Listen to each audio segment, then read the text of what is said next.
كان يسخايب في روحه أفشل واحد، أما الحقيقة كانت عكس هذا.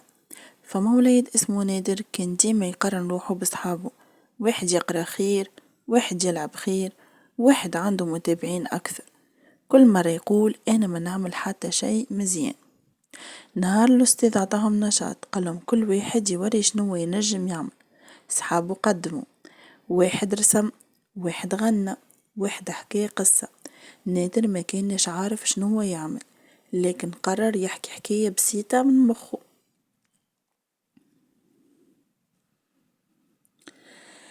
كي بدا يحكي القسم الكل سكت، الكل شدتهم الحكاية،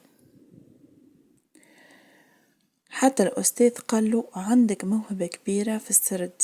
نادر تفاجأ، أول مرة يكتشف إنه عنده حاجة مميزة، ومن نهارتها ولا ما عادش يقارن روحه وبدا يطور من مواهبه.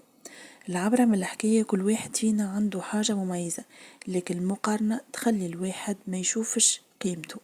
ركز على روحك مش على غيرك، خاطر كل واحد أكيد عنده حاجة تميزه على صحابه.